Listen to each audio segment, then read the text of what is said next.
আমরা মুক্তিযুদ্ধ দেখার সুযোগ হয়নি, আমরা এমন নির্মমতা দেখিনি। এই নির্মমতার বিচার করতেই হবে, করতেই হবে, করতেই হবে।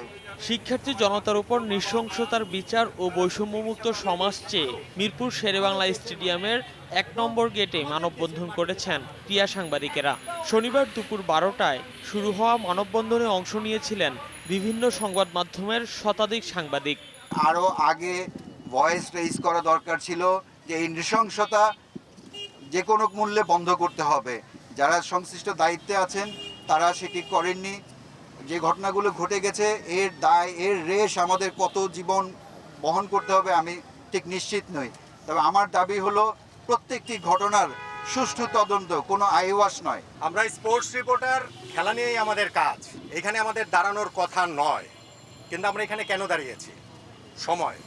সময় আমাদেরকে এখানে এনে দাঁড় করিয়েছে, কারণ এই সময়ের দাবিকে আমরা কেউ উপেক্ষা করতে পারি না।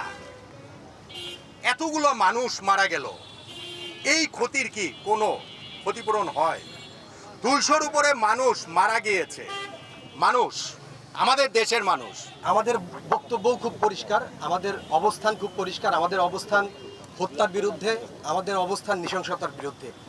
আমরা কোনোভাবেই চাই না যে আর একটা প্রাণও ঝরুক। এ সময় নিহতদের প্রতি শোক প্রকাশ করে 1 মিনিট নীরবতাও পালন করা হয়।